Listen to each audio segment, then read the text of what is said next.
আসসালামু আলাইকুম ওয়া রাহমাতুল্লাহি ওয়া বারাকাতুহু। সম্মানিত দর্শক শ্রোতা, আমরা আজকে জানবো একটি বিষয়, সেটা হলো জুমার দিন কয় শ্রেণীর লোক মসজিদের মধ্যে প্রবেশ করে। আল্লাহ রাসূল সাল্লাল্লাহু আলাইহি সাল্লাম তা সবিস্তারে আলোচনা করেছেন। ক্বালা রাসূলুল্লাহি সাল্লাল্লাহু আলাইহি ওয়াসাল্লাম ইয়াহজুরু ফিল জুমআতি সালাসাতু নাফারিন। জুমার দিন 3 শ্রেণীর মানুষ মসজিদের মধ্যে প্রবেশ করে। তার মধ্যে এক শ্রেণীর হলো, রাসূল সাল্লাল্লাহু আলাইহি সাল্লাম বলেন, রাজুলুন হাযরাহা বিলাযিন ওয়া হুয়া হাযযুহু মিনহা। এক শ্রেণীর লোক হলো যারা দায় সারা করার জন্য মসজিদের মধ্যে প্রবেশ করে জুমার নামাজ পড়ার জন্য। দায় সারা বলতে অর্থাৎ কোনো রকম জুমার দিন জুমার নামাজ পড়তে হবে, না পড়লে কেমন দেখা যায়, সমাজের লোক কি বলবে, বাবা মা ভাই বোন স্ত্রী সন্তানাদি তারা কি বলবে, সেই ভয়ে তারা যারা নামাজ পড়ে, এটা হলো এক শ্রেণীর লোক। এমন শ্রেণীর লোক রয়েছে যারা জুমার নামাজ পড়ে এই উদ্দেশ্যে, এই নিয়তে। এরকম ব্যক্তিদের জুমার নামাজ আল্লাহ রাব্বুল আলামিনের দরবারে কখনো গ্রহণযোগ্য হবে না। আল্লাহ তাআলা আমাদের সবাইকে যেন এমন শ্রেণীর লোকদের অন্তর্ভুক্ত হওয়া থেকে আমাদের সবাইকে বেঁচে থাকার তৌফিক দান করুন। আল্লাহ তাআলার সন্তুষ্টির জন্য, আল্লাহ তাআলার ভালোবাসা নৈকট্য লাভের উদ্দেশ্যে ইনশাআল্লাহ আমরা সকলে মসজিদে প্রবেশ করব, মসজিদে যাব, জুমার নামাজ আদায় করব। আল্লাহ তাআলা আমাদের সবাইকে আমলের তৌফিক দান করুন। রাসূল সাল্লাল্লাহু আলাইহি সাল্লাম বলেন, 2 নম্বর হলো ওই সমস্ত লোক মসজিদের মধ্যে জুমার দিন জুমার নামাজ আদায় করার জন্য মসজিদের মধ্যে প্রবেশ করে, রাজুলুন হাযরাহা বিদাআ দাঈয়াল্লাহ ইনশাআ আতাহু ওয়া ইনশাআ মানাহু।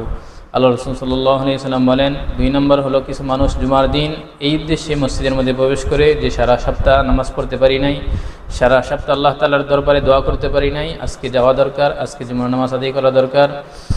আজকে আল্লাহ তাআলার নাফরমানি করা যাবে না, আল্লাহ তাআলার কাছে কান্নাকাটি করার জন্য, দোয়া করার জন্য সে মসজিদের মধ্যে যায়।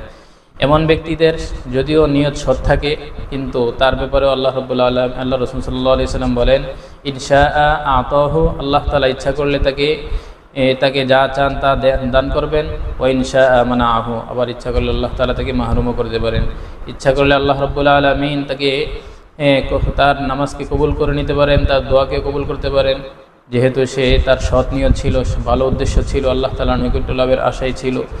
সারা সপ্তাহ নাফরমানি করেছে, কিন্তু জুমার দিন সে আর নাফরমানিতে লিপ্ত হয় নাই। আল্লাহ তাআলার ভয়ে, আল্লাহ তাআলার কাছে কান্নাকাটি করার জন্য, দোয়া করার জন্য যেহেতু মসজিদে প্রবেশ করেছে, এজন্য আল্লাহ তাআলা তাকে কবুলও করতে পারেন, আবার নাও করতে পারেন। রাজুলুন হাযরাহা বিইনসাতিন ওয়া সুকুতিন। 3 নম্বর হলো এই সমস্ত লোক যারা মসজিদের মধ্যে প্রবেশ করে এবং চুপচাপ বসে থাকে, কোনো ধরনের কথাবার্তা বলে না, খুতবার সময় কথা বলে না, খুতবার আগেও কথা বলে না। এমন কিছু লোক রয়েছে যারা জুমার দিন জুমার নামাজ পড়তে আসে। ওয়ালাম ইয়াখুত রকবাতা মুসলিমিন, এবং কোনো মুসলমানের ঘা ডিঙ্গেও সে সামনে যাওয়ার চেষ্টা করে না কাউকে। ওয়ালাম ইউজি আহাদান, এবং কাউকে কষ্ট দেয় না সে। ফাহিয়া লাহু কাফারাতুন আল জুমাতু ইলাল জুমাতি কাফারাতুন লিমা বাইনাহুমা। এমন সব ব্যক্তিদের জন্য আল্লাহ রাব্বুল আলামিন কি করবেন, সামনের গত জুমা থেকে নিয়ে এই জুমা পর্যন্ত যত গুনাহ হয়েছে আল্লাহ রাব্বুল আলামিন এই উসিলা থেকে মাফ করবেন।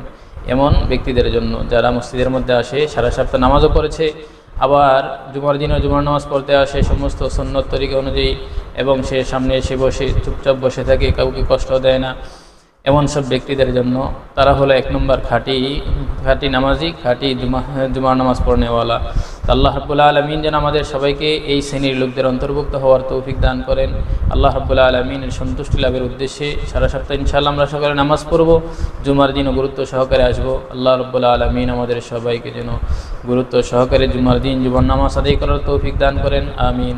আসসালামু আলাইকুম ওয়া রাহমাতুল্লাহি ওয়া বারাকাতুহু।